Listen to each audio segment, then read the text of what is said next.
Hi, I'm Peachy. Hello, I'm Patrick, and we have a guest today. And if you'll allow me to introduce you in a really over-the-top, dramatised, pretentious way, I've got a little something planned. So imagine, dear viewers, you are a very naive young boy, and sadly, your parents are divorced. You've never met your dad.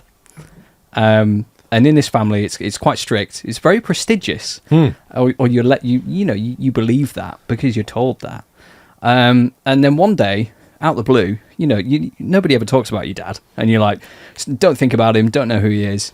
And then one day, your mum comes along and says, if you ever see me with your dad, that will not benefit your career. Or, no, your family. And it will affect your standing in the family. And you're like, oh, who is my dad? Oh, it's this guy. It's Rob, the Honest Wargamer, everyone. Pans out is quite cool. It's a cool dad. I actually don't know my dad, so this is a great intro. This is great. Yeah, I don't know that reference, but exciting. Yeah, I loved it. yeah. Thanks for having me. I super appreciate it. So Thanks for coming along. It's been a long time coming. Always want to chat to you. Always like a good chin waggle with Rob. Thank Rob you. Symes of Honest Wargamer. If you didn't know, by that face. Yeah, He is another name I go by. The gaming content creator who makes the best painting videos. Yeah, apparently so. Yeah, better than ours. I mean, what's that about? The saddest moment in my life. I was in the Netherlands with my friend Owen. We were covering a team tournament, 4 tables of Warhammer, all of them mixed into this, into our main desk with graphics that pop up and great audio, and we can draw on the screen and everything. And we've flown over to the Netherlands, and my friend Owen sits down and he looks at it all and he goes, wow, you've done a lot this time. I'm like, I have. And he goes, crazy people just know you for painting. And I'm like, heartbreaking. I didn't recover. I sometimes still go to bed just thinking of that one line. Yeah. Even now. Oh, it just haunts you to the day. It haunts me to this day. We should lead into the Slapchop thing because you did it. I think it was... You did it. You did it. So I watched... Victim blaming. You brought this on yourself. No, this is your fault. Yeah. So you gave a name to a thing that... So I didn't even give a name to the thing. So I'm sure we'll get into it, but I stream a lot. Yeah. Streamed a lot during lockdown. And me and my chat, which I consider to be my community, like you guys, I know have got a Patreon. Yeah, I'm sure yeah. that's like a big part of your community. But for me, it's the chat. Yeah. And anyone can walk into that at any time. And I have the ability to go on a tangent quite comfortably. Here we are. Yeah. And I like it. I'm here for it. And we were just talking about it. I talked about the fact I'd learned how to paint in this particular way. Yeah. And then all of a sudden we just decided to call it the Slapchop because we'd become obsessed with the Slapchop the Slapchop infomercial. Because we were watching it on stream one day because it's a bit like how shuriken cannons work for Eldar. You know how they slice off a bit and fire it like a disc? Yeah. It's a bit like a Slapchop. Yeah. So we were talking about that, and then we were talking about the paint, and then that's where it came from. So it wasn't even me, and it was stolen from an infomercial on purpose. Yeah. So yes. So there was no clever naming. But what you've done, I mean, it's something I've been doing for years anyway, which is I've done with like a few paint guides where I would just spray colour, give it a bit of an overbrush, then use like contrast or washes, and then or like thin down paints, and it kind of highlights it for you, and then you can go wherever you want with it. But describing that is a nightmare. But when you suddenly like have like a thing with a clicky name and just go Slapchop, because where was non-metallic metal before it became NMM? Where was Zenithal Highlights before it became Zenithal Highlights? Yeah. So, regardless of whether out there's people going to be going, Slapchop, I hate it. It's an army painting technique. It's been around for hundreds of years. They'd be like... Generations. Who cares? Explain that to someone in like a second. Yes. You can't. Yeah. Say Slapchop, people are like, oh yeah, I know what you mean. Well, it's actually interesting. One of the first things we did when I set up the Honest Wargamer is we went back through like a lot of the terminology people use for gaming. So in fact, actually, just a video script I'm writing today is about like list archetypes and unit roles. Yeah. There's a lot of like stupid words that get used, like cheesy and beardy and like a bunch of other stuff. Yes, and a lot of it are words that people have picked up to really like talk about a feeling versus something that's actually like informative. And obviously you guys make tutorials, like information is important, but also the words that we use are vital and important as well. Again, that wasn't really the point of the video. The point of the video was it's an ironic Juvenalian Slapchop, like painting tutorial. Yeah, It's yeah. like everything in it is dumb. Like Yeah. I'm like brushing on my hand, and I'm So- like, I get the words wrong on purpose. Yeah, because you be a master at turkey, don't you, or something like that. Yeah. Also, someone showed me. I didn't even know how. Like, it's not like I read it. Someone just showed my partner showed me how to do it, and Yeah. I was like, oh, because I hate painting. Yeah. So she's Yeah. like, do this. You're an idiot. 'Cause knowing that you were coming on today, I rewatched the video and picked up on. I remember watching it previously, going, "That's a great video." Monks in Turkey, brilliant. Obviously not serious, but then you mispronouncing the paint names and all that sort of stuff. It's just cracked me up. It was such a great. I had a great time. Yeah. Good. And you like sipping the coffee, and the camera just zooms in so like obtusely close.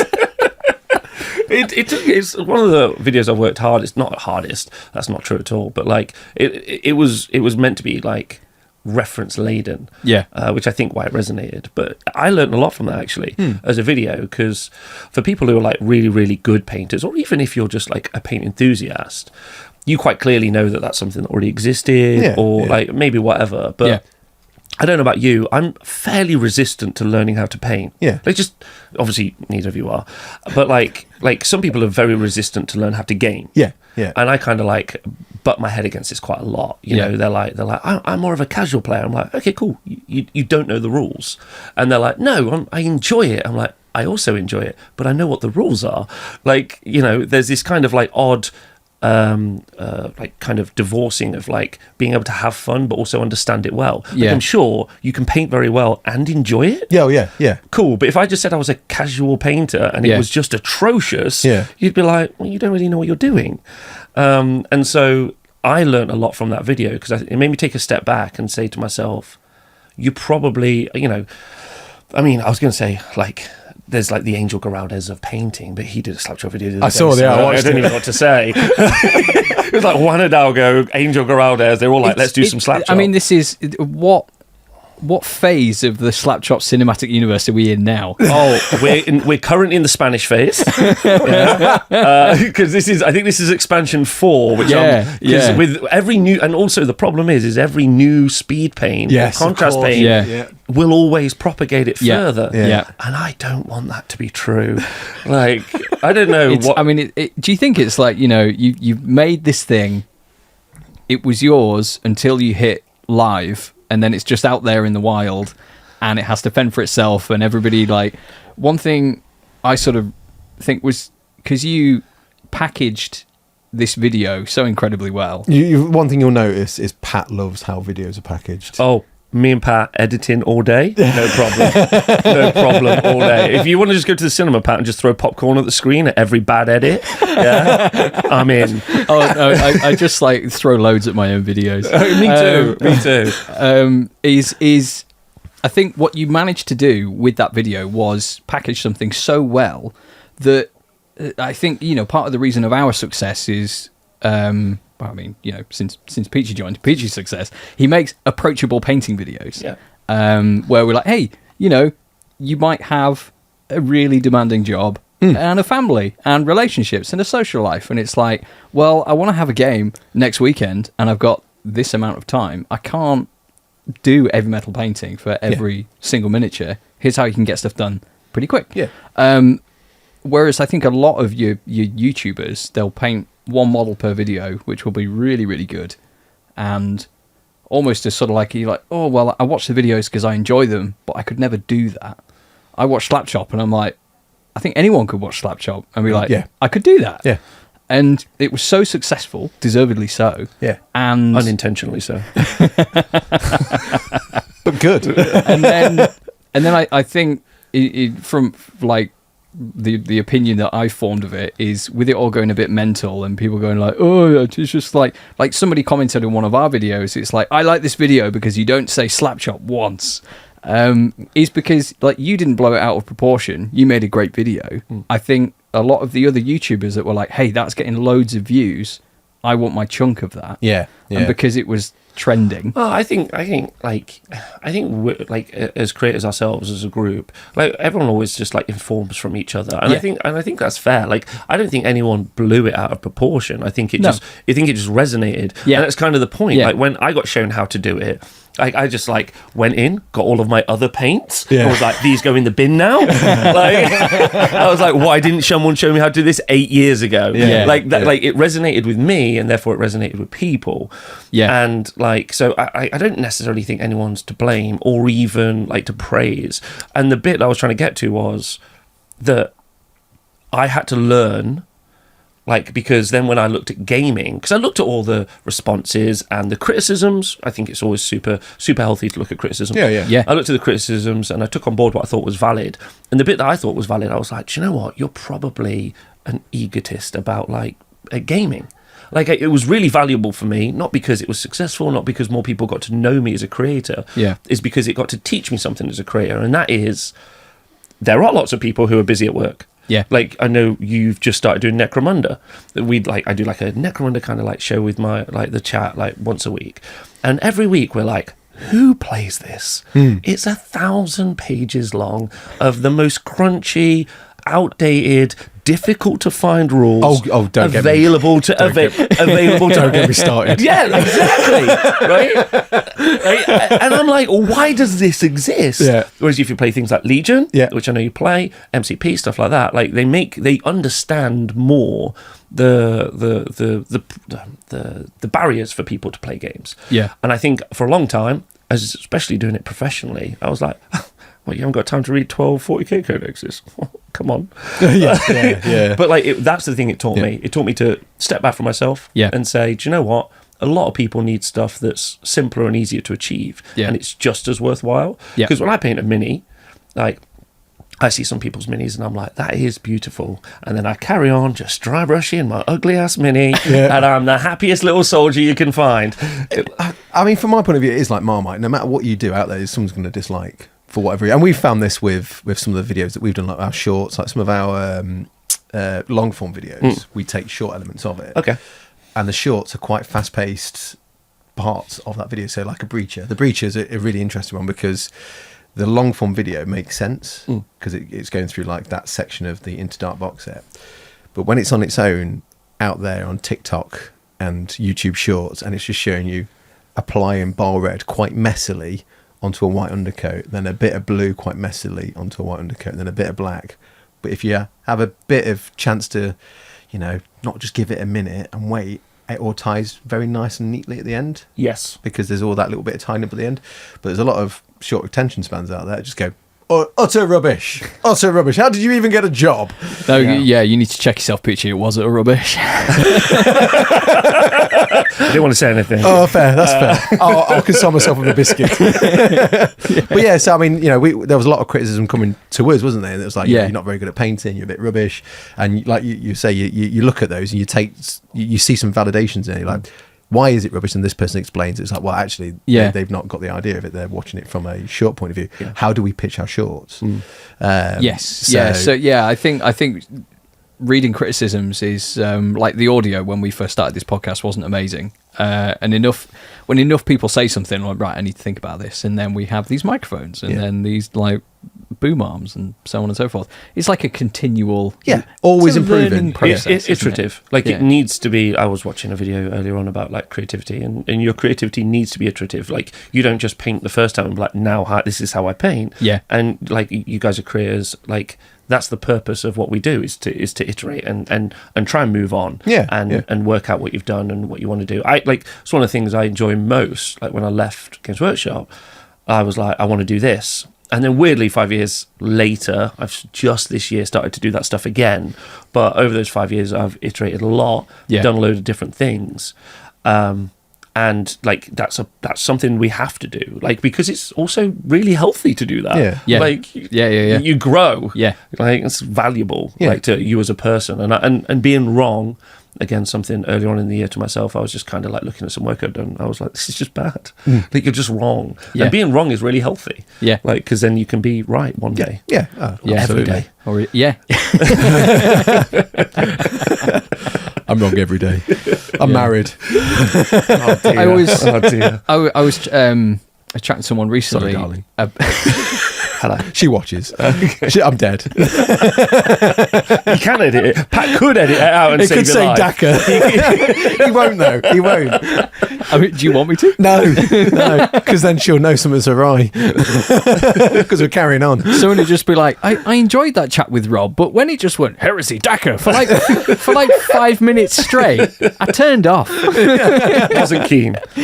Yeah. I was chatting to my sister ages ago about how I look back at myself, like, you know, when I was a teenager, when I was in my 20s, and I just cringe. I was such a knob, and just all these decisions and what I thought was right. And it's like, well, you're supposed to do that because it shows that that you've grown. Yeah. And doing that creatively as well. Like, I want to look back at some of the videos we made and the content that we make and how we present it. Is like, I'd prefer that to be. If I look back and I went, I was so good back then. Like, that means that we've gotten worse. Yeah. Yeah, I mean, if a random segue from that, I mean, if I had a kid 10 years ago, 12 years ago, I'd have been a crap father. Utter crap. Because I'd just be like, shut up. Stop whinging. Rub some dirt in it. You got to, like my gran would say, you know, you fall over, you hit your knee, you'll be like, you got another one, be fine. That kind of stuff. I'd probably like, because I was young, naive, not really interested in having kids. I won't be a great father, but as you get older, you kind of mellow a bit, you chill out a bit. Yeah. And it's just like, oh, come here. I know you're a good person, though. Like, you would have found your way with it. Maybe. You are a good person. Don't let him. I don't know. He's a great person. Yeah, sure. He's a great person. That's true. A story I can tell is I was going through a disciplinary at Games Workshop. I don't even know if it was a disciplinary. I think it was. Remember. It might have been. Yeah, I think it was. And one of the lovely things Peachy did was, and didn't work in my department, worked side to my department. He just took me for a walk around the lake. Not lake. It's not a lake, is it? We could call it. The it's lake. a very long, thin lake. Yeah, the canal is what it was. Yeah. And Peachy, like, out of his time, we knew each other well, but we weren't. I wouldn't say we were friends necessarily. Like, we just knew each other. And you just took the time out of your day to, like, talk to this big, tall, angry man about, like, things that were upsetting him, and I think justly upsetting me, but were upsetting me. And I've always thought, what an incredibly nice person. So anyone's ever said anything to me about him, I'm like, nice guy. Nice guy. That's very like, it's just very nice, kind of you. So I get the opportunity to tell everyone that he's a wonderful person. So, which is now going to make him feel really bad. I feel really awkward. Yeah. So there you go. So there's my story. My boss will be like, so that's why you took my old boss, not you. I'm still in the we mode. I can't get rid of it. Oh, okay, yeah. It's 20 years, man. It's 20 years of just like institutionalization. Yeah, you're like the kid that just like legged it across the North Korean border. Yeah. He's like getting up at 6 o'clock, ready to like pray to the leader, and you're like, no, you can just sleep now. Everything's fine. I did say I was like, he was like, I can't remember what model it was that you were painting, and you were like, oh, it's so much easier if I could turn the model upside down to paint the eye. And I was like, Peachy, I'm not stopping you. Turn it upside down. Because we weren't allowed to. You weren't allowed to turn a model upside down? Well, it just looked rubbish on camera, apparently. It doesn't. According to who? All the people who never used cameras before? Or paint models professionally. Yeah, because like, that's the thing. Like, if you want to offer advice to people, you'd be like, hey, if you're struggling with this, turn it upside down. It's easier. Like, so I guess nicely segued there. Well, in my head. Into what? Congratulations. So, I mean, you did a lot of stuff for live. Games Workshop. Yeah. Yes, I did. And then obviously you went off and became I did leave. Rob, the Honest Wargamer. I did. For reasons we can go into if you want to. We don't have to. I don't mind. I can give you the TLDR. Do you, because I certainly feel that when I left, the strings have been cut and I was able to be more myself and talk more about what I wanted to do and be more honest about how I wanted to show painting. Mm-hmm. Obviously you got the word honest in your title. Mm-hmm. Do you think that had an effect on when you were constrained to do certain things when you were at workshop, that you could, I really want to say this and I really want to do that, but I can't because it might not? Not really, because hence the list of disciplinaries get well, I like it to be clear, I quit. No, I would say no, because I was a professional. Yeah. Like I was 31, I think, when I joined Games Workshop. I'm not like a child. No. Like I understood, like I was working for a company and I understood that there were lines. I sometimes would think that those lines were very broad and unnecessary, and in some cases they were not applied to the same people in the set. Like some people could just get away with doing literally anything, and then some people were incredibly scrutinized. It really depended on because really what your behavior was used to browbeat you. Yeah. Like they were like, we don't like you, or we want to get rid of you, or any of those other things. Your behaviour, in my experience, obviously, your behaviour was used to browbeat you, as opposed to like, well, he's just like the good one, or the one who's just brown nosed. The quiet one that does as he's told. No, it's not even that. Like some people would act like some people are just active sycophants. Like that's, I just don't think, like, you can like people and not like people, that's fine. Like, but you can be a professional. Like, I can not like someone and work with them. Yeah. That's literally what professionalism means. Yeah. Like, that's super okay. Like, someone can be like, I don't really like you. I'm like, that's cool, but we've got to do this thing together. Yeah. They're like, fine. Like, it doesn't upset me because I'm an adult. Like, it seems really simple. But, like, because I'd come from the nightclub industry, so I'd worked in nightclubs as a nightclub promoter for maybe at that point like a decade, maybe more, and before that I'd been a doorman, which the chat are going to love knowing that I brought that up again.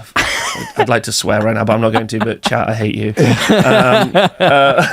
And that's like it's simultaneously like a very childish industry because you got a lot of young people in it, but also it's a very professional industry because if you mess up with a nightclub, like you go to jail. Like you have to follow fire laws, like licensing laws. You're dealing with like a lot of violence. Like it's a very professional work environment. Really drunk people, with very drunk people. Yeah. So going to work at workshop where it's, in my personal opinion, full of children, like in the environment is very childish, was like quite a divorcing environment for me, and I struggled because I was like, this is very, very difficult. So when I left, I didn't really do anything other than just be myself again. Because at workshop I was like, it's my job to help this company. That's what they're paying me to do. So I never really struggled with it. I just struggled with the internal environment. Yeah, like it's really interesting because I remember when I joined the studio, there was a couple of folks that kind of like had been there like a few weeks or like joined a few weeks after that were still quite new. That were externals that weren't like hobbyists or anything like that, and they were very professional at graphic design or very professional at photography, and they had obviously been in bigger industries, and they'd questioned so much and got told to shut up because this is the way it's always been. It's like, stop questioning the status quo. This is why we always shoot on cyan to white fade. This is why we always have this box in this top corner. This is why we always, and it's like, why do you always have it in that top and there's corner? Also like the exact opposite of the thing we just talked about as being creators, which is the iterative process. Like art, creativity should intentionally be challenging, so that you can get to a better place.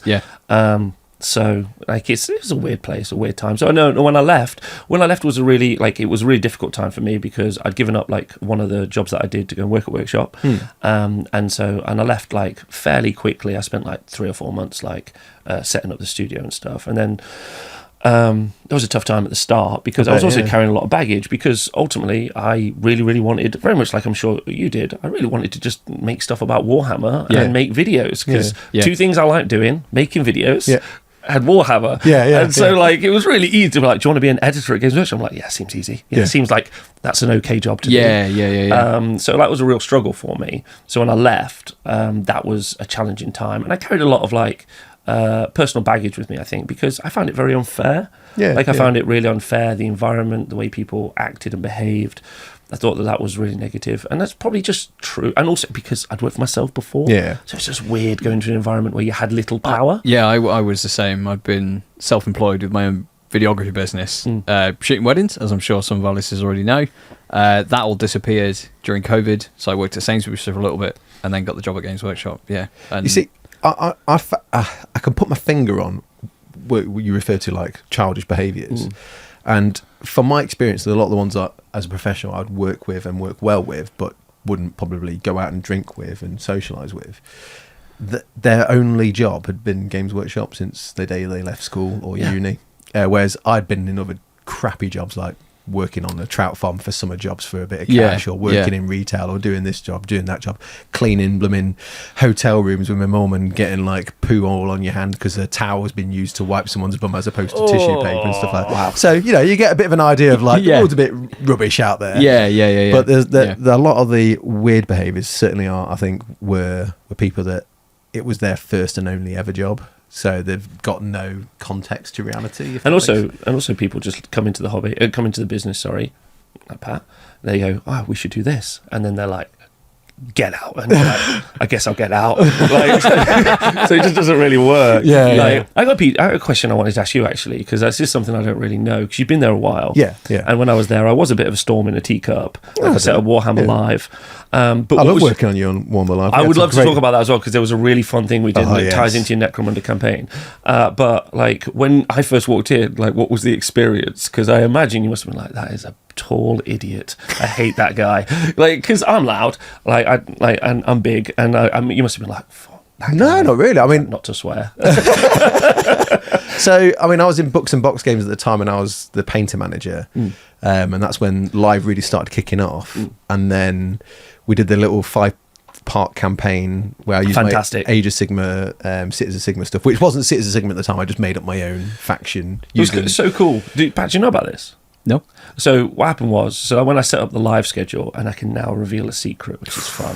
So when I set up the live schedule, it always worked. It was like 3 till like 7 on Wednesday, Thursday, and Friday. And then like Wednesday was Age of Sigmar, Thursday was just like interviews, and then Friday was 40k. And then it was like the first game. So we did 2 games a day. The first game was, and this has all come off the back of being told to set up a battle report. The quick TLDR. I get hired to make video content as gaming. Yeah. Make a bunch of other stuff, make a bunch of like docu stuff, like Forge World Open days. So like I would film it for the whole day, shoot it, and get it up that day. Yep. Like really quick, really fast. I mean, they were like 18-hour days, but like stuff I really enjoyed, and I thought as a business really, really valuable, because people would see like, you know, there's a really great interview of when like the Preferent got released, and like I've got Alan Bly talking about how exciting it is, and like that's stuff that like unless they like scheduled in some sort of interview, you didn't really get. Yeah. And it's just freely available at the open days. Just hire a video idiot and go get the content. It's right there. Like, so I was like, anyway. So the first they were like, do battle reports, and I did one, and then I was like, you just don't have the resources to do a battle report. It's loads of people. It's loads of time. You don't have the armies. You don't have the terrain. You don't have the game knowledge. You have nothing available to do. And they were like, but do it. And I was like, okay. And what year was that?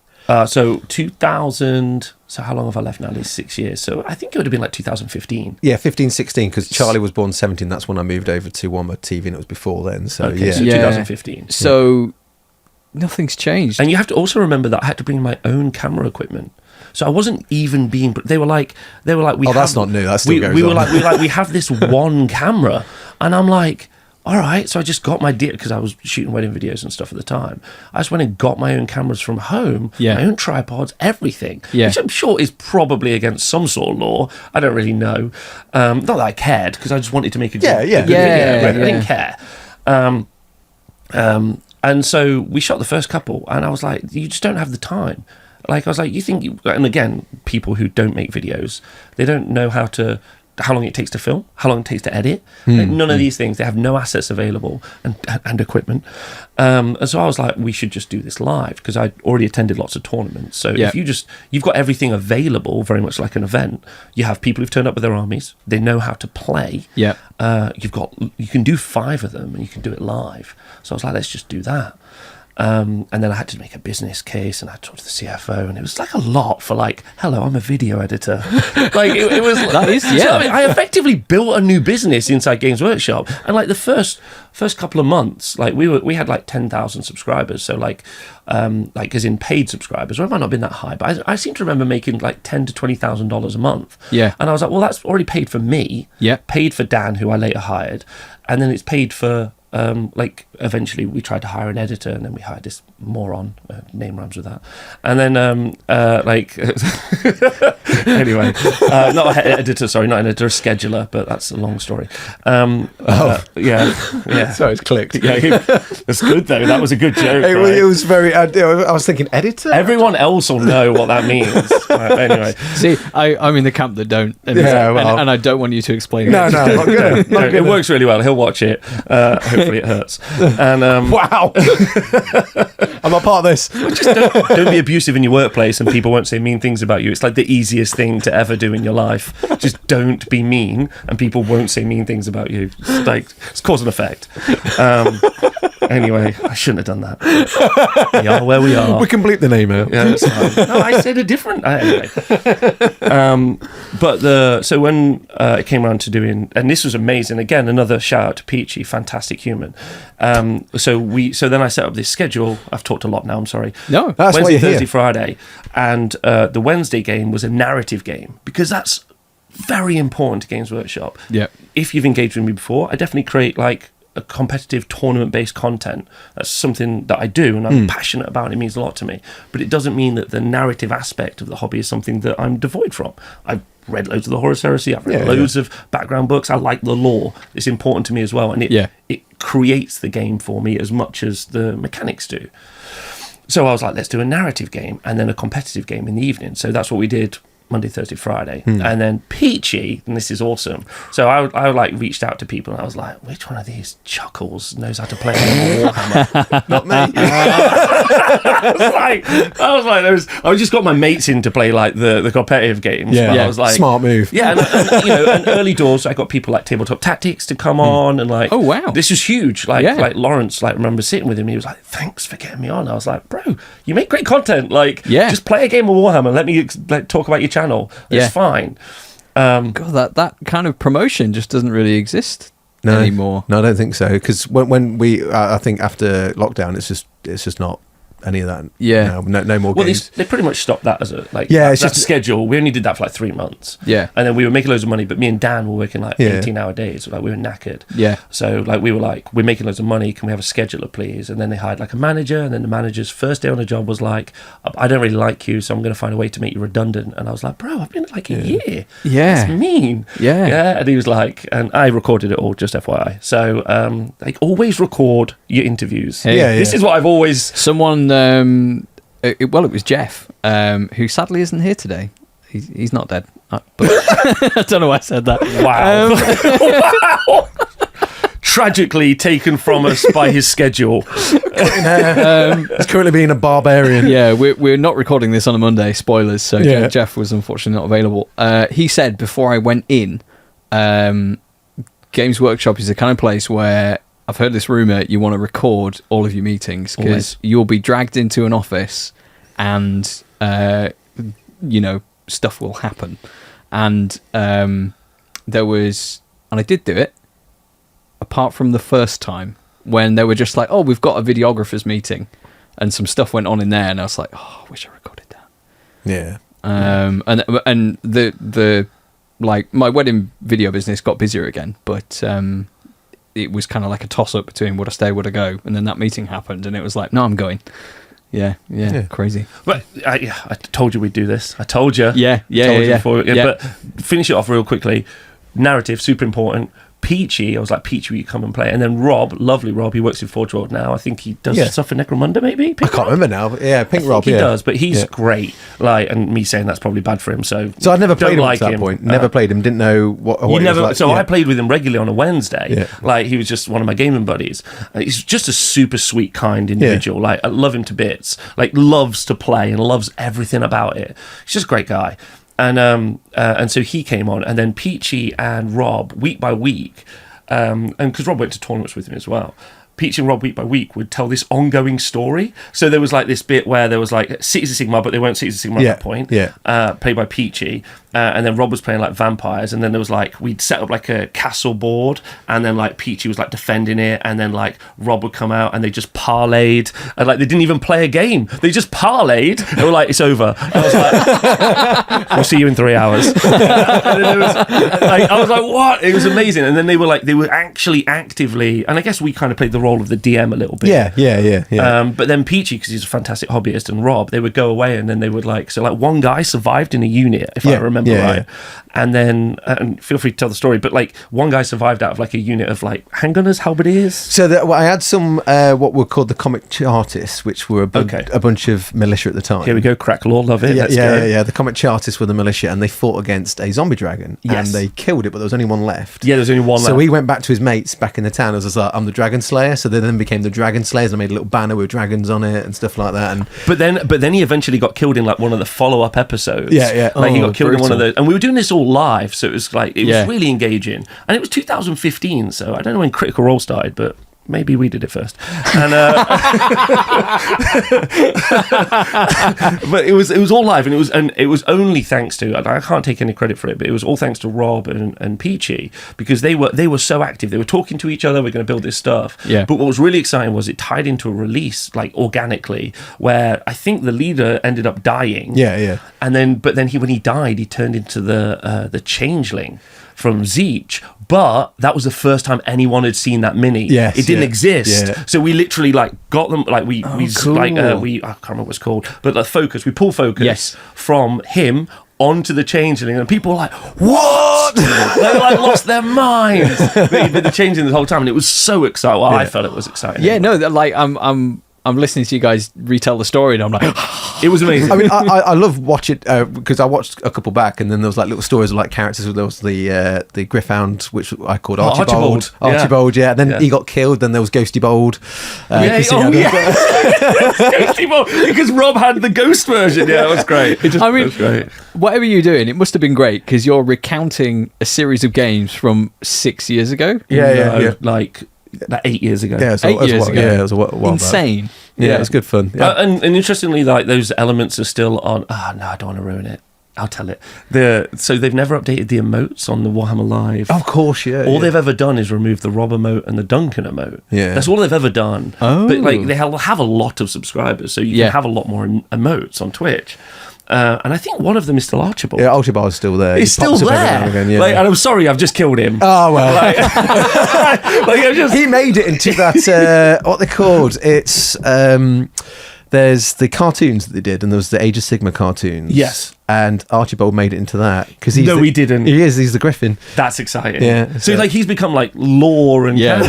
Yeah. And it was a really exciting way to do Warhammer, basically. The thing that made me laugh about Rob was because I'd finish a game, and what I found really fun about the game was the end game decided what the next game would be. Yeah. So if I lost, which might happen quite a lot, we'd be like, right, so I'm now going to defend this bit. These guys are dead, so I won't use those next week, but I'll use these new units that I've just built up. And then I'll be like, oh, I'm going to go and get a steam tank.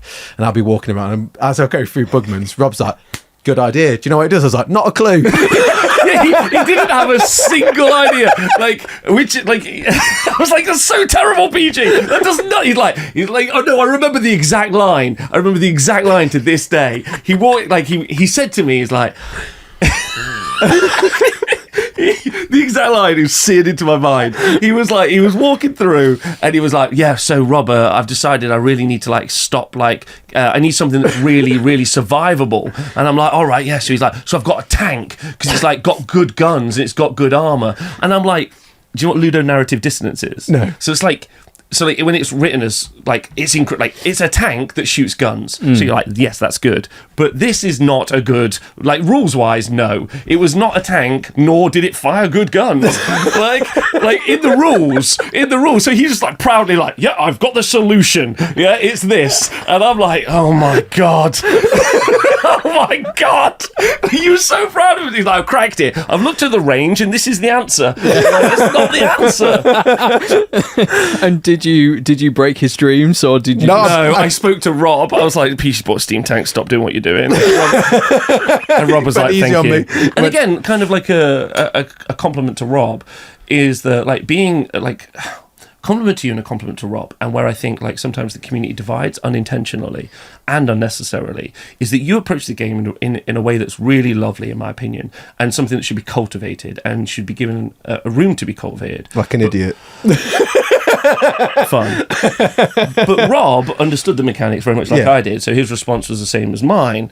But Rob knows the game well enough, he's got enough system mastery that what he said was, he's like, okay, cool, I can do other stuff around this. Like he can play weaker, he can play wronger, for lack of a better word, like to make the experience more engaging. And that's one of the things I really like about tournament gamers, competitive gamers, or people who know their rules well, is what they're doing is they're saying, well, I'm going to have really good system mastery so that I can play at a level that's like I can play.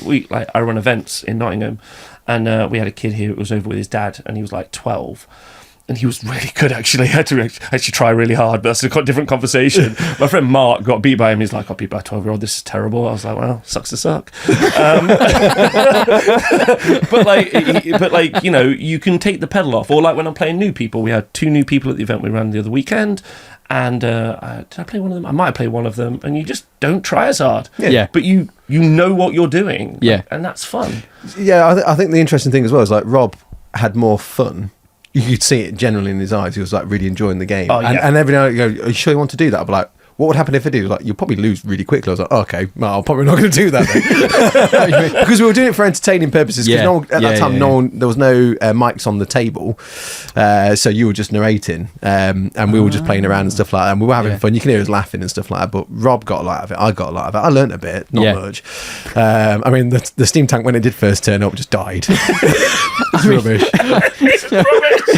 Do you know you can take 11 of them now in an army? No, but that's great. You shouldn't. 11. Wow. Amazing. Yeah, I mean, I know even less about Age of Sigmar than I do 40k. And I know 40k has a rule of 3, doesn't it? But Sigmar, not so much? No, it doesn't. No, like Sigmar doesn't have a rule of 3. It does have like some army building restrictions. Yeah. Like most game systems do.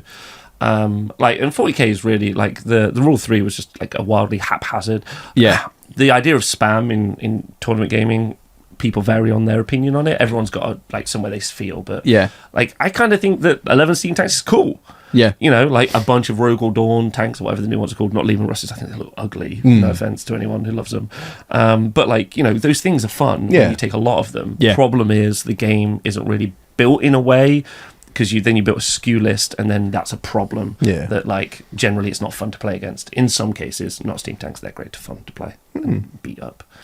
Yeah, but yeah, it doesn't have that rule. It doesn't have that rule. But the rule of 3 for 40k is just, in my opinion, quite a lazy, haphazard, like plaster over game design versus like useful. Yeah, because why wouldn't you want, like, I'm trying to think of something you want to take a lot of. So there was an orc vehicle list. So that was really problematic for a long time. Yeah. I remember watching the only 40k tournament final I've watched was, and I've talked about it before, me and Jeff had a good giggle. I think it was like LVO a couple of years ago. No, not LVO. The one in London. LGT, that's the one. And the two chaps playing in the final, and it kind of all came down to who got the first turn. And it was like Admech and like Deathwatch or something like that. And the one we streamed. Did you stream that one? Is it like, can you hear table audio? They have table audio. So that's, we streamed that. Yeah. And, so what happened was we'd streamed. I actually streamed the whole Age of Sigmar event, which was a Teams event. So we covered 8 tables that weekend. I did 4 Age of Sigmar tables, 4 40k tables, and I just took all my equipment, split it in 2. Yeah. And the 40k event was the biggest one of the year. Yeah. And the final was between I think, what was it, Malik and Alex Harrison, unfortunately. And what happened was we started streaming, and then one of my commentators had like an epileptic fit. So like I ran over, just turned everything off, and then I just sat with him, and we kind of like like helped him for like a huge portion of the thing. And then afterwards, like the guys finished their game, and they were like, "Oh, Rob, like we're finished." I was like, "Cool, stop the recording." I was like, "I'll just upload that." But then everyone on the internet was like, "This is the worst 40k I've ever heard." Oh, and I was like, well, "That's what 40k sounds like." Like, what do you want? Because I'd never, like, my I've been limited to, like, well, not limited to, but like filming battle reports at Games Workshop, and that one, it ended with them going, someone won, and he went, "Good game," and then his response was, "Well, it wasn't, was it?" But the thing is that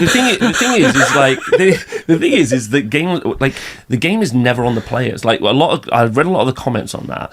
And a lot of it was like, these two are terrible, this is the worst ever. But like, and sure, their table presence isn't particularly good, and one of the players is a particular problem in the 40k community anyway.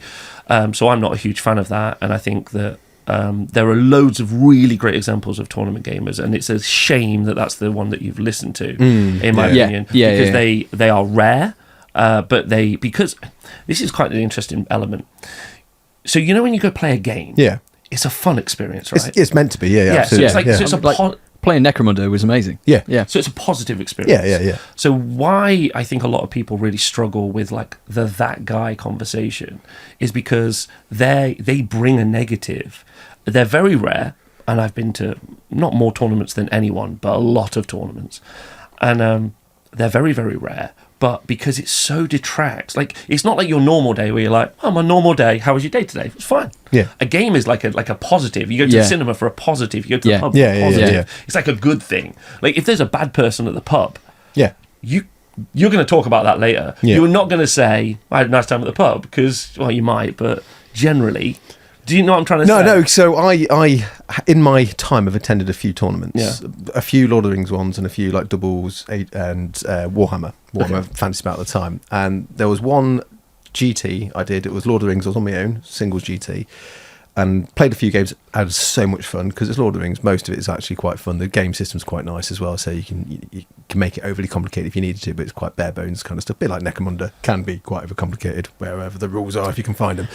But there was this one guy I was playing, and I decided because I wasn't going to win the tournament, I wasn't going to come last, and I was playing this guy, and I think the first round, the first 2 turns, I was like, he's hard work, there's no emotion, we're not engaging, he's going to win anyway, and I'm feeling so negative right now because his negative energy and the way he's playing just is actually really affecting me. And I was like, you win.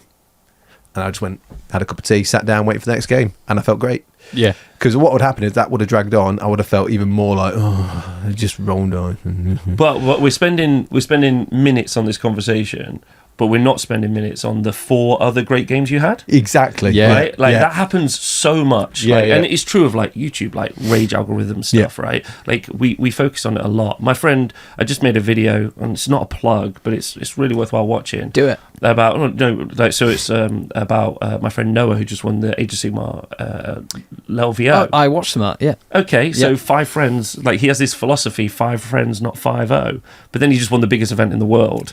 Like, so he's like, I want to go to an event. It's what he said to his missus. He's like, I want to go to an event and make just 5 new friends. But then he also plays really hard and won the event. Yeah. Like, so That's really cool, It's yeah. a wonderful little interview. Like, and again, got nothing to do with me other than I shot and edited it.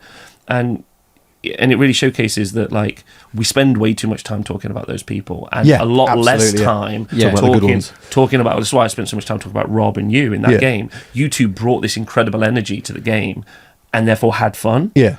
A lot of people do that. Yeah. Like that's way more common Yes. than the Yeah, other yeah, thing. yeah, Like I'm yeah. not talking like 50-60, I'm talking like 98%, 2%. Yeah. Yeah. Right? And it's something like it spent a lot to me. It spent a lot to me watching people play games and enjoy themselves and Yeah. or for myself. Because the key is, it's a game, as you said. It's about. I mean, yes, there's some competitiveness, but the whole point of games is to enjoy.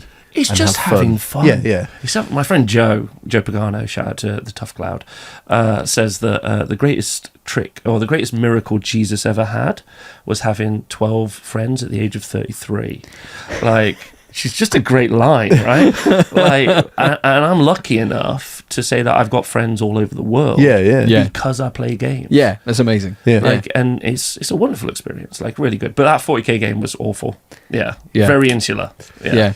So to get onto the topic of, because I was going through in preparation for having you on, just seeing how much content you produce. Oh yeah. Sorry, and this isn't going to go anywhere bad. But obviously, you do all the live streaming. But we talked about you travel abroad and you stream all of these tournaments. So the Age of Sigmar Worlds that Age of Sigmar World Championships. Yeah. Team Championships. Sorry. Yes, that was the one that the UK won. How talk me through what does it go right? I'm going to stream this. What on earth do you have to do? Great question. Still don't know. Try really hard. You're like, because I'm assuming you don't go out there on your own. You must have an army of mates that help you with all the kit. Yeah. Like there's a bunch of different stuff. So do you want to talk about the World Championships in specifics? Yeah, let's go for it. Okay. All right. So I mean, I probably have done maybe 50 or 60 live events now over the past few years, which is quite a lot. Yeah. I think I did like 20 in a year once. And you have to remember also 2 years of that was nothing because of COVID. Yeah. Although we streamed some like tabletop simulator games. So like tournaments, sorry. Yeah. So like, which was pretty fun. So what happened? How do you do it? First, you have an incredibly good group of people that will help you do anything. So shout out to all of those people, who they are, because they're the best. And I'm really lucky that they want to help me with stuff. Then there's so much to break down, but like effectively you're just trying to. So it's 8 tables, so it's teams of 8. If no one knows, the Age of Sigmar World Team Championships is teams of 8 that represent a nation. Yeah. How they choose that is different. It depends. In Malta, it's just everyone at the shop, the one shop. Shout out to you, Ryan. In France, they have an entire federation with multi layers of voting, which is very French. right? Brilliant. But, like, it's very intense. I can imagine. Yeah, crikey. But then with things like Australia, it really just comes down to whoever can afford to go. I was going to say you can afford to fly over. And some of them are really well done. Some of them are done fairly nepotistically. Some of them are done like it all varies. But you end up with some national teams, and they all turn up to. Last year it was at Top Hotel Praha. Anyone who's watching, this is. Do you know what the back rooms is? No. Okay, it's just you've seen The Shining. Yes, yeah. Looked like the place I would rather have been than the hotel I was in. Yeah, right. Like, but shout out to everyone in the Czech Republic. It was great. So Top Hotel Praha. So we got there. And then we have 8 tables. So 2 teams of 8 play against each other. They go through this thing called the pairing system, where, because you've got to work out who of the 8 is playing the other 8. Yeah. It's a very complicated system using cards and using multiple different, it doesn't matter. So you pair them up and then you play.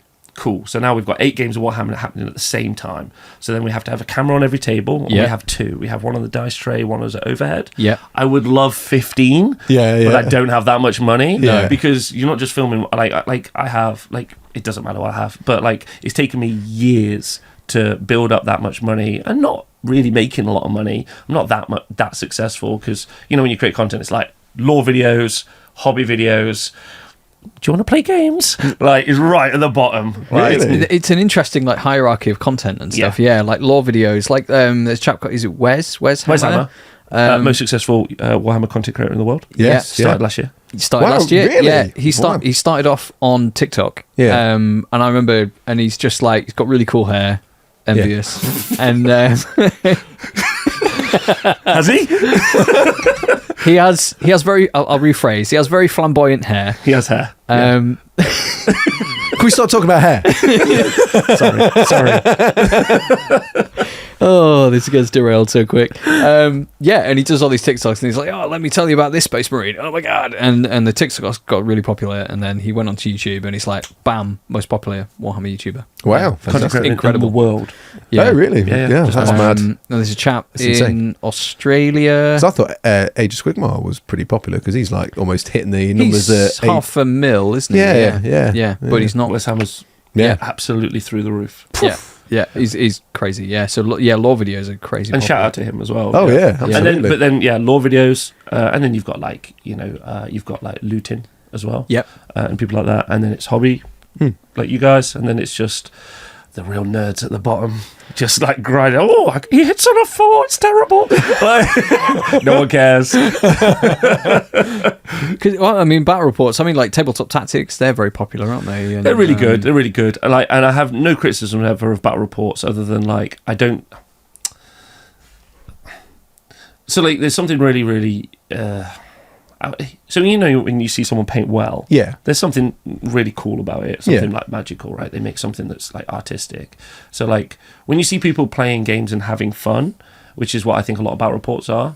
I think that the thing that you're engaging with is watching people have fun. Yeah, definitely. And that's fine. That's valuable content because people like it. They pay for it. They subscribe to it. They like it. Mm-hmm. So I'm not dismissing it at all. For me, and at a very insular end of that spectrum, I really like it when I see people play games well, because there's the kind of 3 tiers of being a gamer, and this is across most platforms, not Warhammer, just computer games, anything. There's a beginner makes mistakes, an intermediate doesn't make mistakes, and then a professional or an advanced person forces mistakes. Right? Yeah, okay. And it's a real easy thing to I like watching advanced people play Warhammer because there's actually some real fun to it. There's a lot of mind games. It's kind of if you ever watched I watched a lot of stuff before I prepared to do commentary. I watched street chess, poker. Poker's quite interesting commentary wise. There's some really interesting other systems where people do commentary. Yeah. Because I did a lot of prep when I was at Games Workshop because I was I'd like to do this well. Yeah. I don't really know how to do it. No training, not surprised. And then have you been trained for anything? I was never trained to present. No. Yeah, trained to paint. Oh yeah. Oh no, that was all. I brought that and learnt. Okay, trained to schedule. Nope. Okay, were you trained to do anything ever? I was trained to be a manager. Okay, excellent. Sure. Okay, good. Good. But I think you need least training for offensive managers out there. Was that a retail manager? That was a retail manager, and that training system, I would say, was quite a robust and made lots of good managers. But and doesn't exist anymore. Does not exist for the last 10 years. Oh. I think it's been a long time since I ever saw anyone pass the squad leader course. Let's put it that way. We used to call it. So Squad leader. yeah, well, you'd have a group. Star Wars. They use like a marine ranking system. So when you were a key timer, you were a scout. When you became a full timer, you were a marine. Okay. And then They know they're fascists, though. Yeah. They know the Marines are fascists. Then if you want did they not know that? Oh, of course they did. Okay. Weird. Then trainee managers were squad leaders, store managers were sergeants. Those that trained trainee managers were called veteran sergeants. It was just like a terminology they had because you had the marine training file, it was called. And it was pretty robust. So when you went to these courses, you weren't there was no guarantee you were going to pass. If in fact they forced many mistakes on you to test how you reacted to situations. Wow. So, Savage. Oh yeah, absolutely. But I think from that I became more confident as a person, and I was able to talk to people and balance out. That's good. Why this happened, and if you're in a confrontation, which I don't see anymore, and has been witnessed by a close friend of both of ours, that when situations happen and they're upset, as opposed to continuing that conversation and making that person more upset, and then continuing and making that person more upset, you need to walk away from it and let everything cool down. That used to be quite common. You'd cater the managerial conversation to the level of what's happening. If people are getting really angry and stressed, talk quieter, and then it just calmed it down. So none of that ever happens anymore, I don't think. I mean, I'm not saying it doesn't. I mean, I'm sure there's some managers out there that are bob on and know what they're doing. Yeah. But so you've got 8 tables. Sorry, I went on a segue there. Soz. No, it's okay. So you got 8 tables, lots of equipment, and then what we have is this thing called table bosses. So table bosses. Table bosses. Ooh. Oh, let me tell you. So my girlfriend makes this joke all the time. The most important. So normally it's 2 commentators. Normally it's me and someone else. Because I'm also doing the tech at the same time, so this will make Pat really mad. But I'm also running the entire production while commentating. Wow! I'm not mad. I'm just in awe. I'm like, how? Spinning lots of plates there, man. Yeah. I think it's interesting. I asked myself this question earlier on last year. I was like, am I really only making content that is consumable by me? So when I first started out doing live coverage of games, we did one game. But Warhammer games are fairly long. They take 3 hours, roughly. And so people would generally tune out. And there's only so much you could talk about, especially if you don't have graphics to bring up or you don't have a lot of stuff.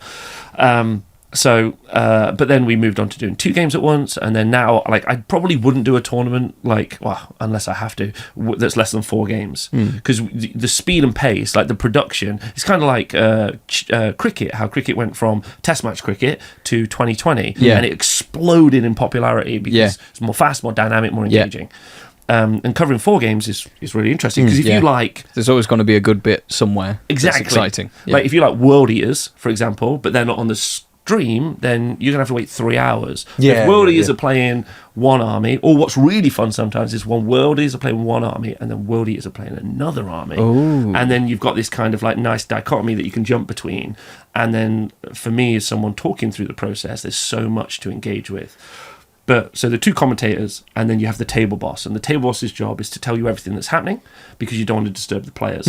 Some live streams like War Games Live, they do stuff where they mic up the players. I think that's competent enough, but they're not presenters. No, you have some hot mic issues, as you can imagine, which is not family friendly. I don't ever swear when we do live coverage, so people can watch it with their kids and stuff. Yeah. Which was something fed back to me. It was Rob, I'd like to watch this with my kids, stop swearing. I'm like, okay. All right, fine.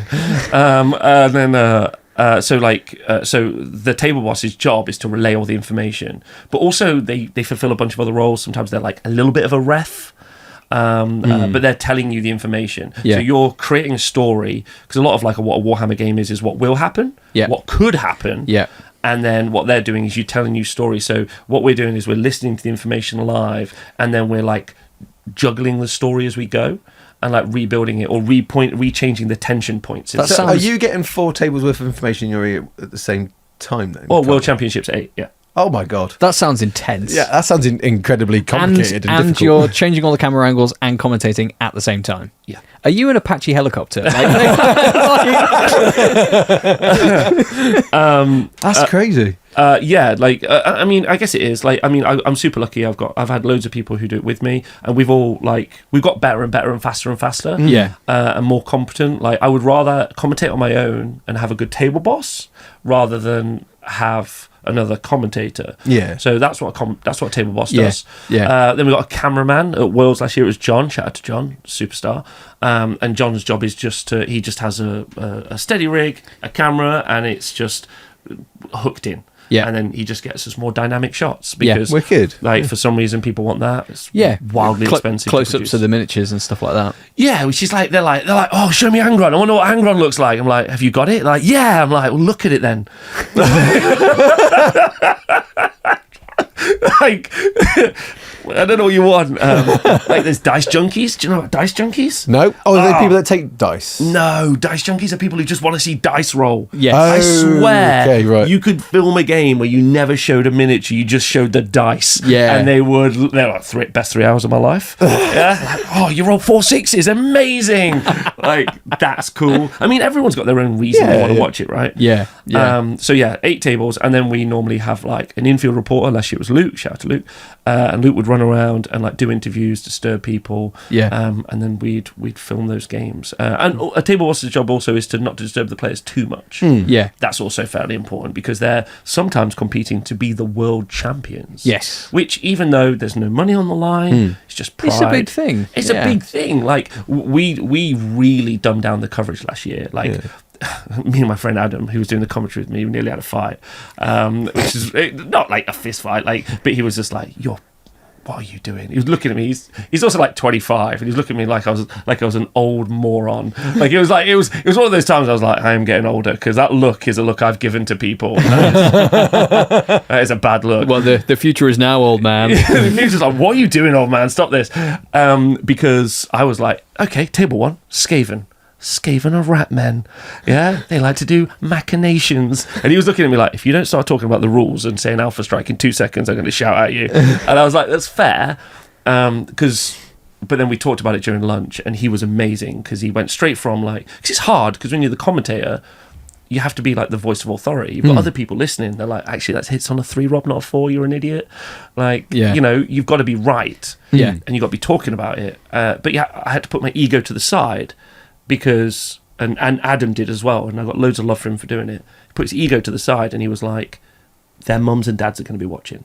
Their partners, their kids are going to be watching. They're not going to understand that the Seraphon bunker is like the Seraphon castle's never going to get taken out by the Puskull Blightlord list. Like, you don't care right now. Like, it doesn't mean anything to you. But it's at that particular point in the meta in the game, it was vital. It was so integral to the pairings, to the game, and every other element. But I was like, Nurgle makes you feel sick. Like, I was explaining what they did, and I had to really dumb it down, which is weird because it was the highest skill level available. Yeah. Well, I think like I watch a little bit of F1 occasionally when it's on, if I'm not working on a weekend, and usually, you know, they always have commentating duos, but they have, there's this specialist who does this, and then there's the guy that does the energy and says, wow, look at those cars driving off the start line. Amazing.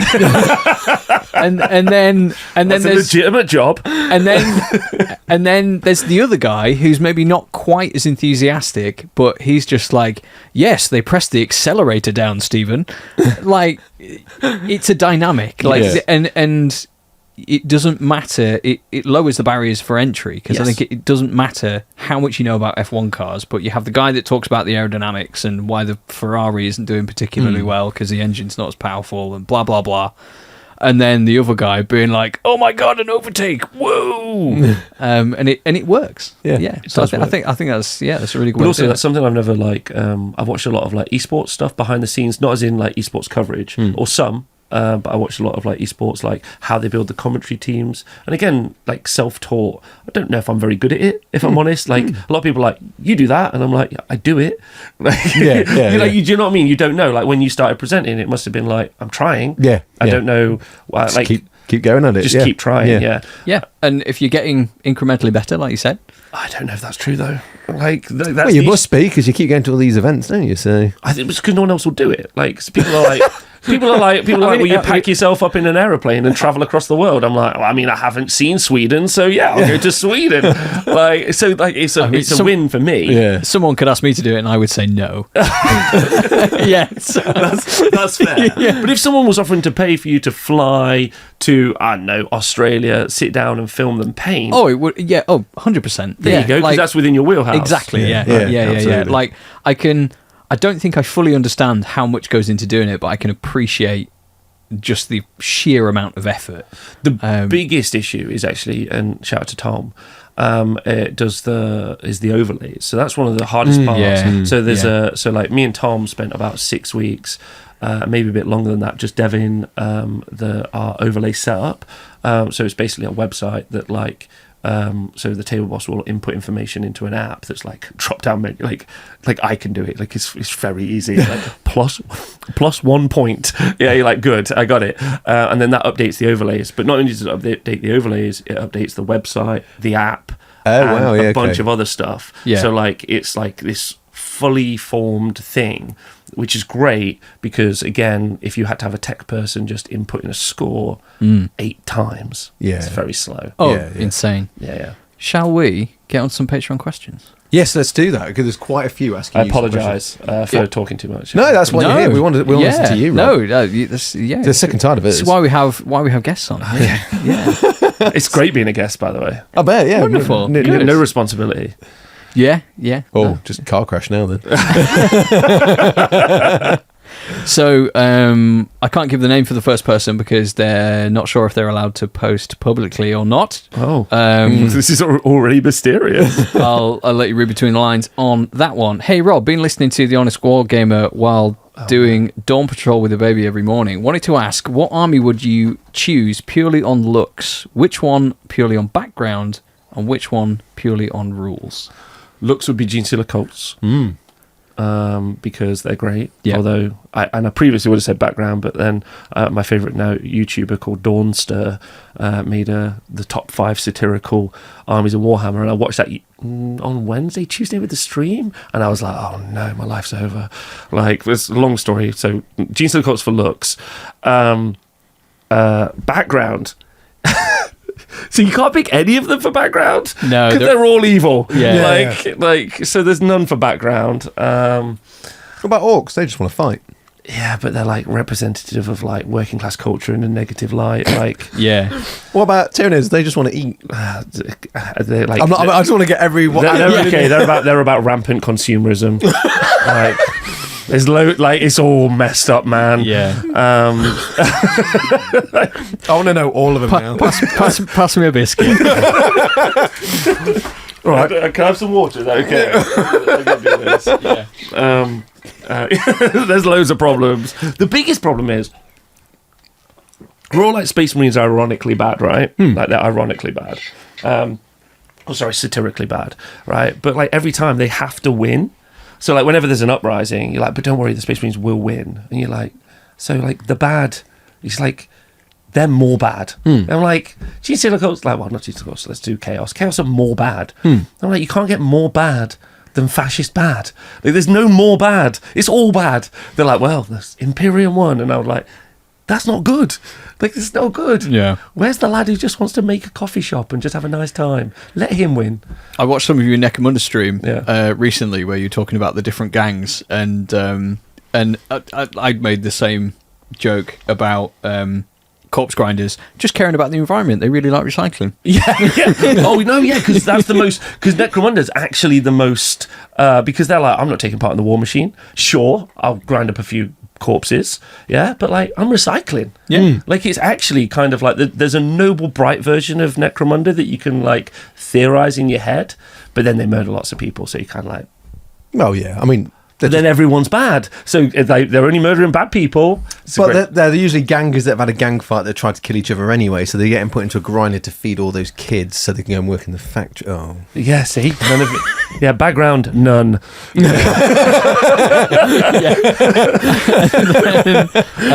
Purely on rules.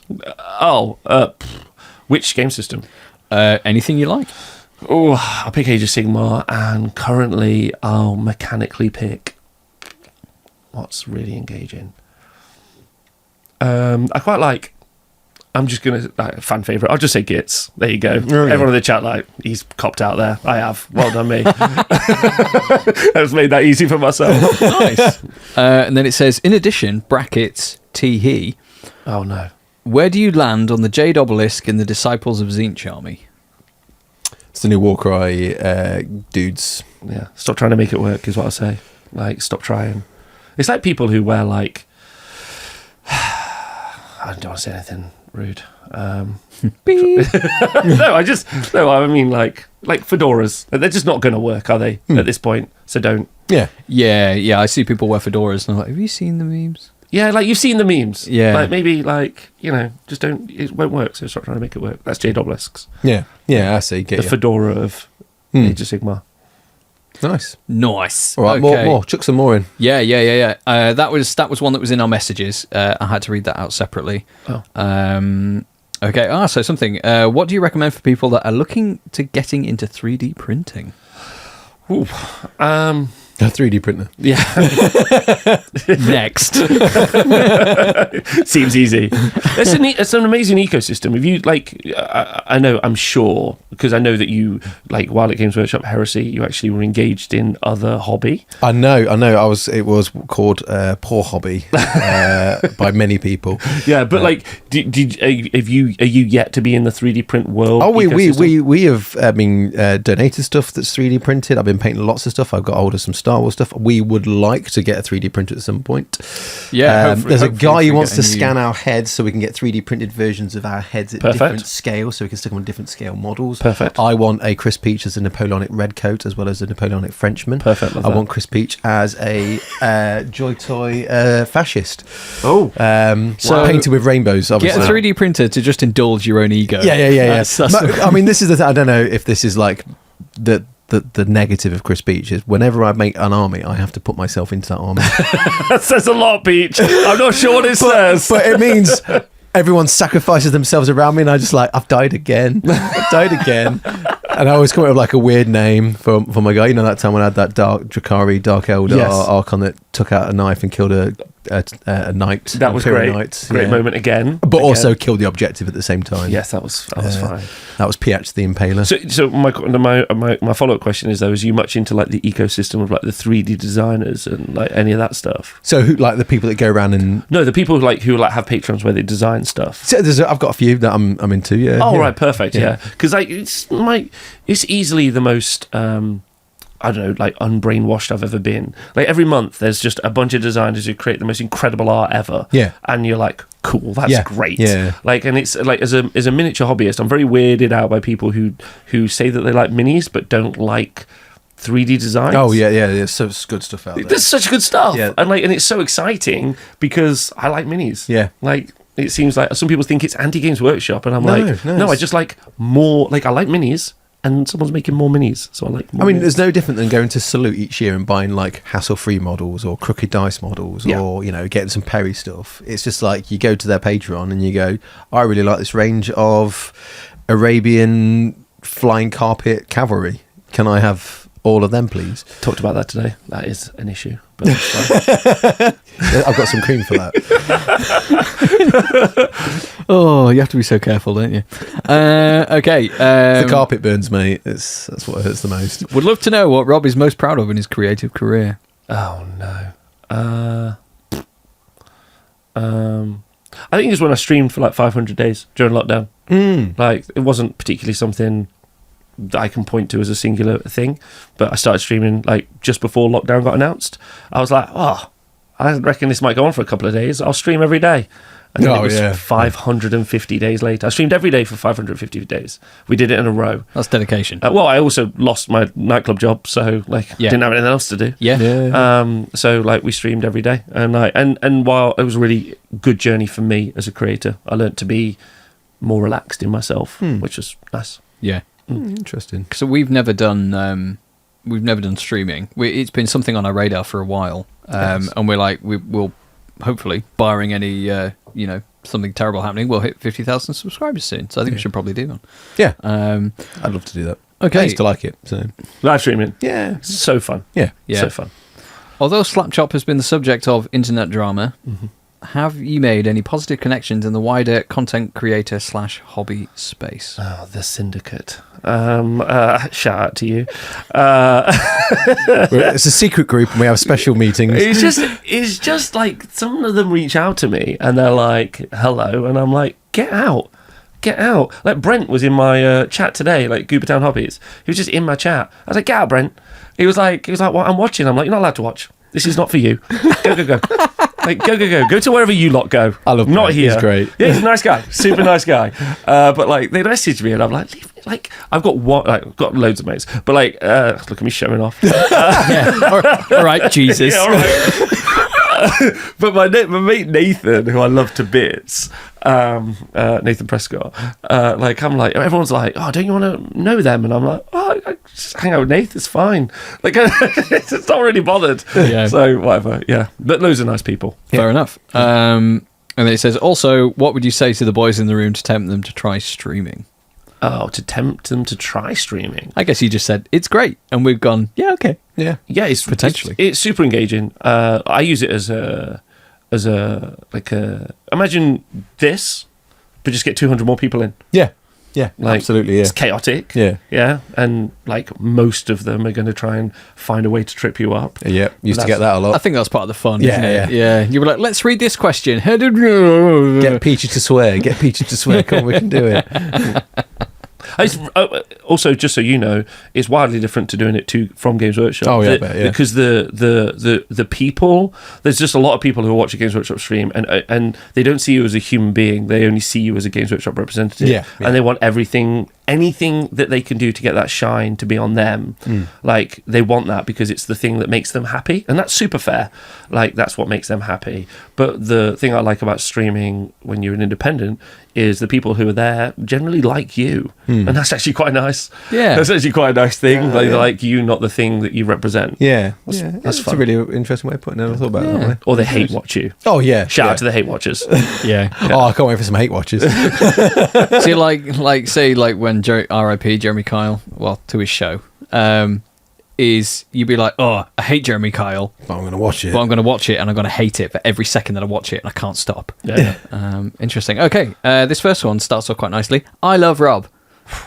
Oh, Okay. that was me, by the way. Yeah. It's actually me. Quite I need apt. one positive one. Yeah, quite apt as he was just name dropped. Where is Nathan and why is he not here with you today? Yeah, well, who knows where he is? I think he's actually at the venue fixing. He's a builder, and he put a hot water sink in for me the other day, and it leaked. And he was like, "Oh no, it's leaking! Oh my god!" And I was like, "You're gonna fix it?" He's like, "At some point." So He's Zimbabwean, isn't he? Yeah, he is. And like, and there's a couple of people who like have been so supportive when I started doing everything. And Nathan was one of those people, and he's amazing because he shouldn't ever have been like put in front of a camera. Like you're really personable, you're very articulate, and you're very skilled at what I you wouldn't do. say I'm articulate, but thanks for the rest. But facsimile, Yeah. like has got lots to say, and you can see like Nathan is one of my best friends, and he's just the best. But like he should never have been allowed in front of a camera. My favorite trick, and also if you're watching, please do follow at Nath Prescott on Twitter. It's the only shout out I'll make. I'm going to have it flash up on the With screen. 2 T's. I did. Did you happen to see? They didn't release an Age of Sigmar FAQ a couple of Christmases ago, so I just stood outside Games Workshop with a sign saying "Release the FAQ." Did you see this picture? No. It went very viral. Nice. But then it said "Release the FAQ," and at the bottom it said "Add me," and it just said at Nath Nath Prescott, because like my dream is just to get, like, he hates it. I'm like, just tweet him anything, get him a following. Yeah, but because he's just like he's just a dude from Zimbabwe who's really smart, really clever, really funny, super nice. But he's just like not built for TV. I'm like, oh, Gits just came out. I was like, Nathan, how do you feel about new Gits? He's like, yeah, pretty good. I was like, anything else? He's like, yeah, still good. Like, I'm like, we've got 3 hours left, mate. But then on the other side of that, like we do a Monday show. And then I'm like, Nathan, you were at a tournament this weekend. He's like, oh, yeah.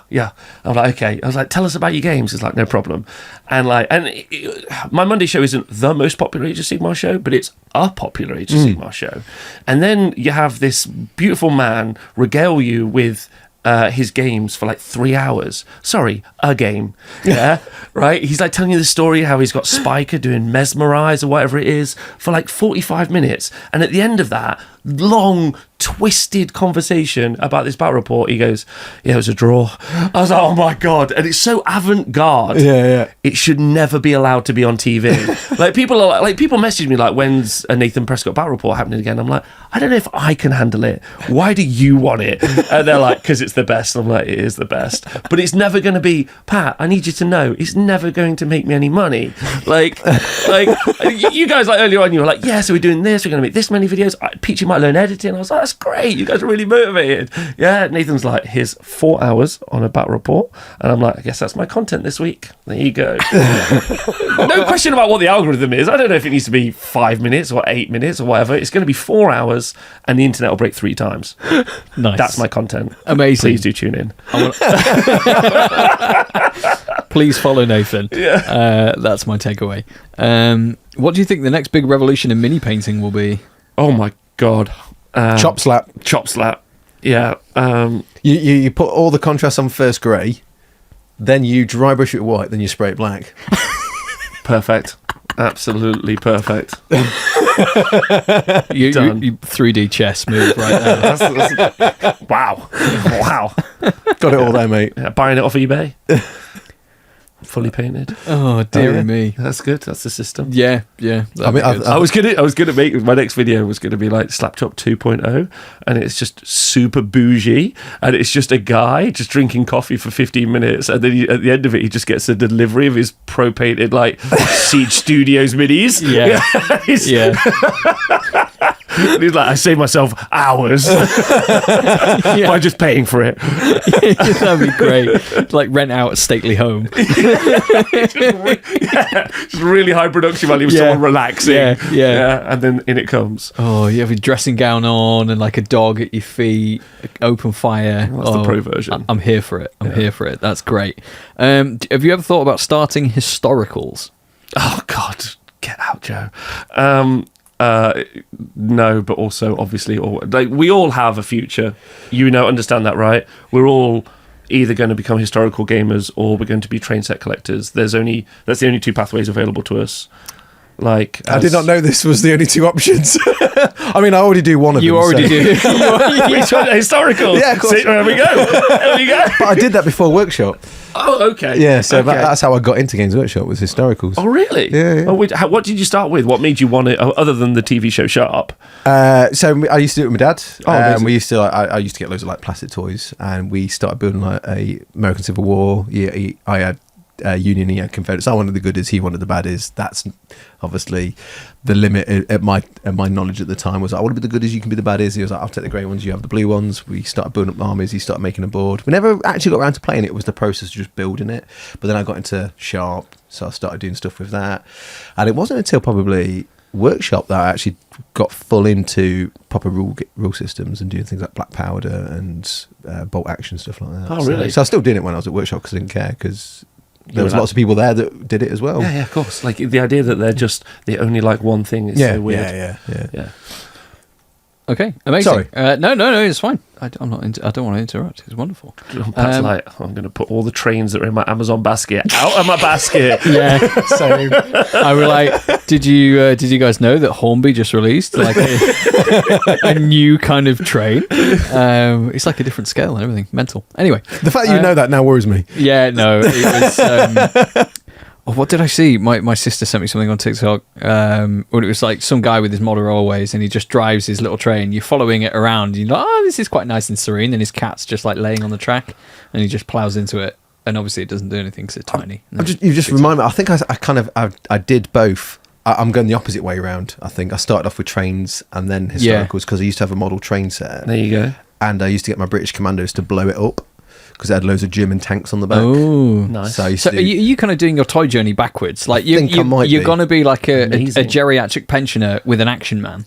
I already have action men, so and action women. I'm going to shut up. I'm going the wrong way. Maybe you're just like the Renaissance hobbyist.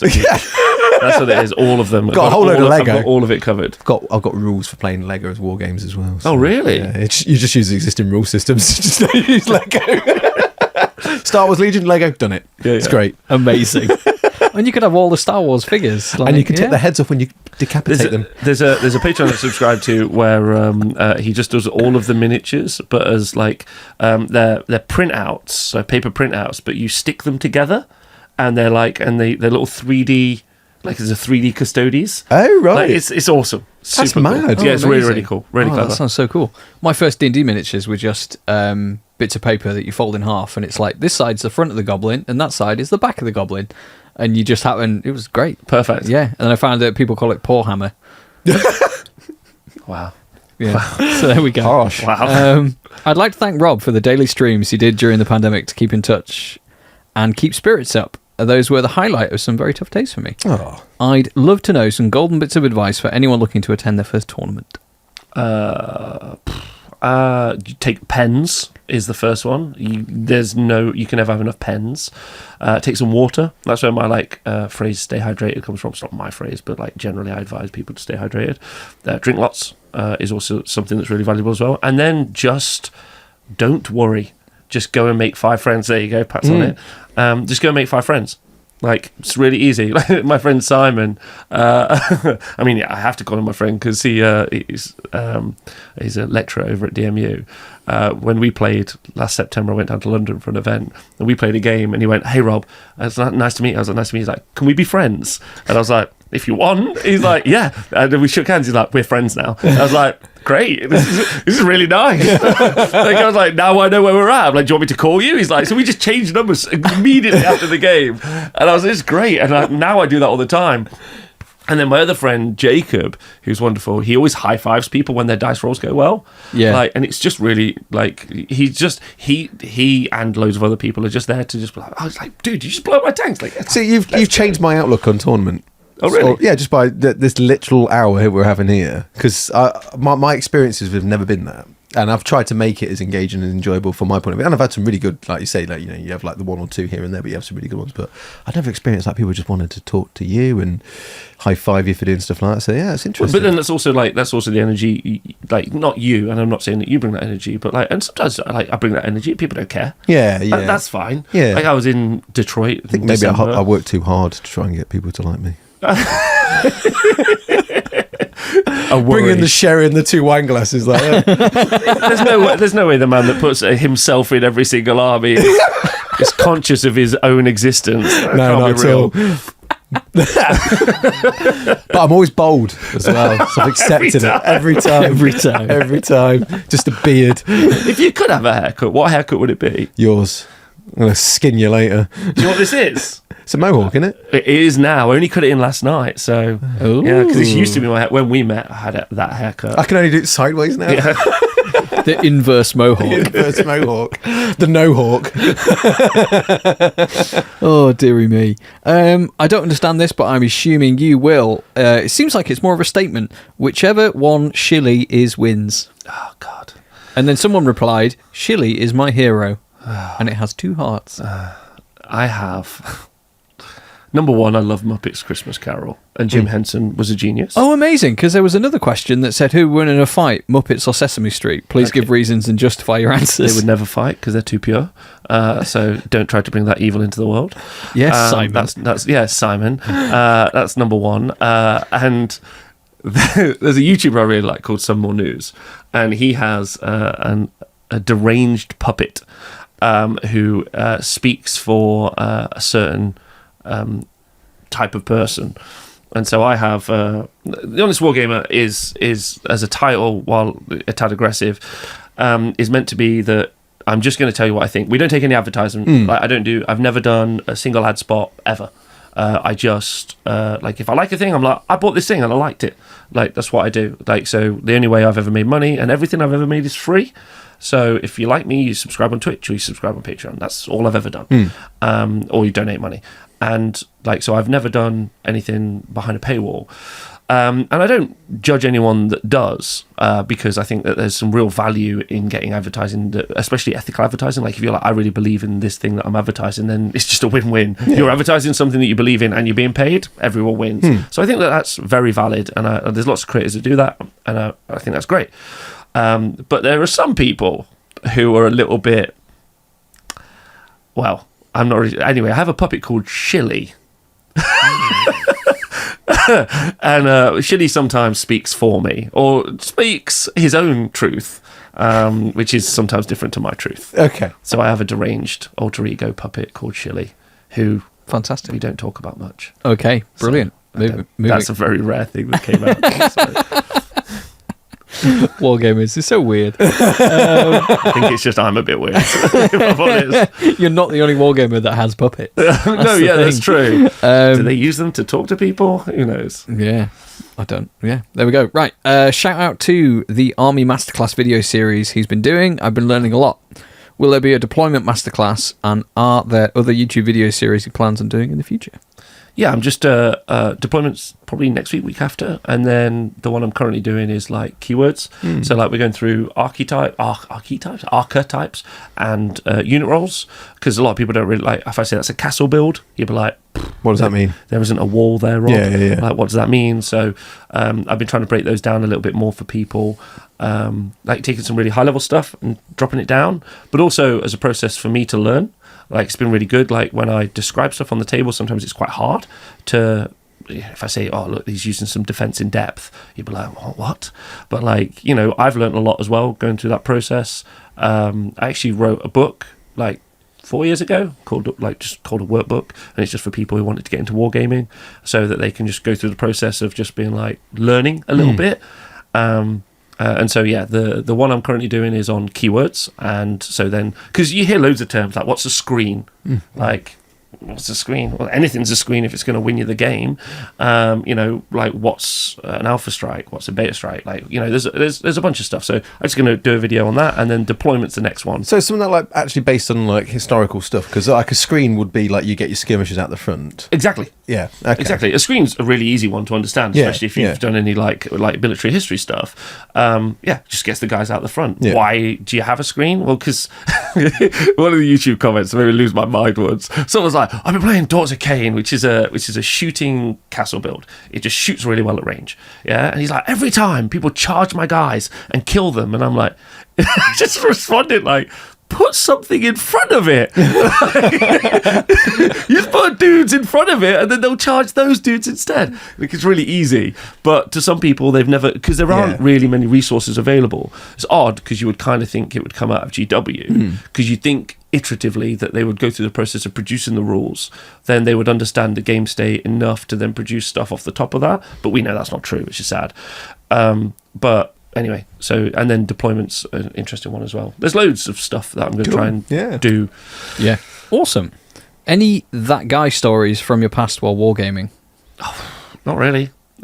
One really springs to mind. Some Italian fellow who played 220 orcs. It was, all of my bad experiences have been at Warhammer World. Well, oddly, every bad experience I've ever had, like, and I used to play at Warhammer World a lot at the events. Every bad experience I had was at Warhammer World. That's not a criticism of Warhammer World. And the new event manager, Steve Wren's, wonderful person, really great. Like, it's never reflective of the TO tournament organizer. But like, that was just a really bad experience where we never got past turn 2. No, right. And that was because he was just moving 220 orcs one at a time. Oh wow. Yeah, and I was like, okay. Like, and I was getting more and more frustrated. And like, eventually I was like, no. It was a really good story where John Bracken once, this was in the end times, John Bracken told me that like my Gal Maraz, this is when Carl Franz had descended. Yeah. Gal Maraz, I had a sword on my guy and not the hammer. And he was like, that's Rob, like your opponents have complained that it's a hammer, it's a sword, not a hammer. And I was like, well, John, actually, technically, it's the essence of Galmaraz, which is why I did the sword. And John was like, I know, I'm sorry, but you can't do it. So I just like looked at them and I just snapped the sword off in front of them. And they just tabled him, so that'll teach him. But the answer is no. I've had loads of wonderful stories, loads. I know I've been a bit long. I share one, like one story. So like loads of wonderful experiences playing games, all funny, all fun, crying with laughter, having a great time. So there's one experience that made me like I never even thought about. So I was playing at the local Games Workshop in Nottingham, and I played this guy, and I won't mention him just in case he doesn't want me to say. And they were doing like some silly local campaign. I'm like a tournament gamer at this point, so I'm just like 2,000 points match play, let's go. But they were like, you bring some dudes and like we'll do a story. And I was like, all right, let's do it. Let's see what it's like. Let's go have some. So I went in and I'd done Valton, the mini, the ogre lady, and then the ogre captain. And my story was, and that was all I could fit in the points or whatever it was. And my story is that the ogre captain and the ogre lady were brother and sister, and Valton was actually dating the ogre lady. Oh. And at the start of each game, you would roll. Like I would give you a dice because everyone else, because they were new and didn't really understand anything, they were like trying really hard. And I was like, I don't care. So like I was like, here's a dice, and if you roll a 6 at the start of the game, then the ogre captain will find out, and immediately will join your team, right? And then I played this, and then like they would do it, and I played this guy, and first turn that happened, and then he was like, oh, I'm really depressed, like that you've betrayed me, Valton, my brother, like because they were like best friends as well, so it was like a triangle. Nice. And then and then like he was like, oh, do you know what? I don't even care. So he like ran off into the forest, and then he spent the rest of the game trying to like murder himself, but he kept missing. right, and we were in hysterics, like, and it was it was an amazing game, but I didn't really. But then I went on to have a few other games that were really fun, and I didn't really think about it much, because you don't, right. And then a couple of years later, the same young man was in my club because I was DJing at the time, and he was like, "Oh, Rob, I'm moving away. Is there any chance that I could talk to you?" And I'm like, dude, I'm super busy, I'm DJing, there's like 300 people here, like, no. He's like, come on, just like, and then I was like, okay, no problem. So I let someone else do it for me, and I went outside. I was like, I've got like 3 minutes, like what can I help you with? And he was like, so do you remember that game we played all that time? I was like, oh yeah, it was really fun. He was like, so my mum had died the day before, and I pretty much decided I was going to kill myself that day. And then we went in and and we played this game, and I thought, well, I'll just keep living. And I didn't really anyway, I was like, well, you can have more than 3 minutes now. Wow, I mean, so like, but the takeaway for me from that is you never really know what's happening in those games. And you never really know where people are at. And I went in there with a good attitude, like, and, you know, like, but I didn't think playing a stupid story would make someone be that happy. And it's just something I've been really conscious of ever since. Like, sure, those guys exist, but on the other end, there's a whole bunch of people that are just trying to make a connection and be happy. And that's, I mean, what else is the point of being alive? I mean, it's something that I try. I've never had that experience, and that is pretty powerful, to be fair. But everything you do has a reaction, right? Everything you say, someone will take, and that's why I'm always trying to be positive with people. I never try to be rude. I always try to be kind. And there's days where you struggle, where you're like, I'm really trying it, mate, but I'm a dick sometimes. Because you just don't know, and you probably really helped that guy that day. But like, I'm not a hero. Like, I was just a dude playing Warhammer is my point. And you weren't conscious of it at the time, but regardless, every action has a reaction, right? Like, and so like, and that's the thing. That's why I do this, and I don't make lots of money. And like, like, I'm always like, Rob, you can do this when you're 50. Like, you need to get a job. What is an pension? Like, you need to do something. Like, anyway, so like, but I'm always like, I'm a huge advocate for people playing games with each other, because it's the same reason I'm a huge advocate for just sitting down and talking. Yeah. It's a great way and a medium of people just sharing their experience with each other, and that's wicked. Yeah. So like, it's good. That's awesome. On that poignant note, and with 4% left on one of my batteries. Nailed it. Yeah, I like, there's some other silly questions, but after that, I think I don't want to cheapen it, you know? That was awesome. Oh, we found the title for our thumbnail, which is "We Make Rob Symes Cry." Slapchop, make Rob cry. Just go from the first question to the last response.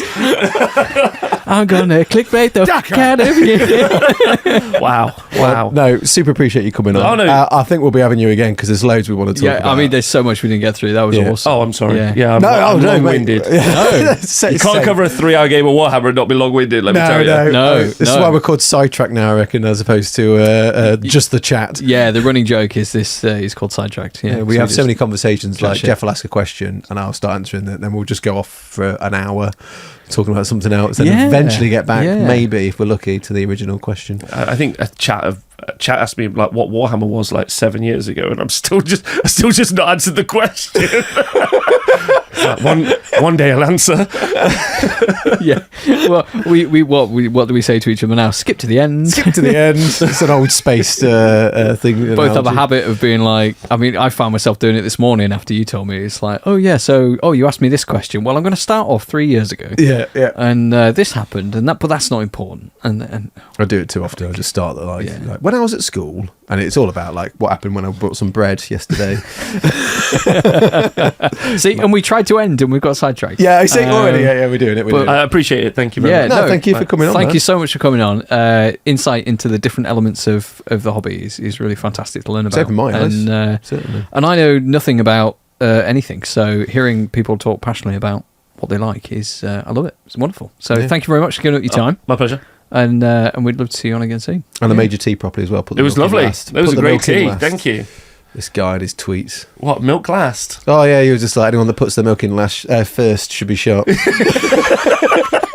Unless it's like ancient porcelain or China. Well, no, this is it. You only put the milk in first if it's in a teapot, right? China. It has to be China because it cools the bone china down. Because if you put hot tea straight in, it cracks. And then you put the milk in, the hot tea cools, warms up the milk. But if the milk's in first, it cools down the hot tea. So that's why bone china has to have the milk in first. Me and my girlfriend have moved in together recently. I'm super happy about that. Congratulations. And I've been making lots of cups of tea, too many probably, and I've been going through the process of like learning what cups of tea she likes, like, you know, to a degree. Turns out she just wants horrible tea.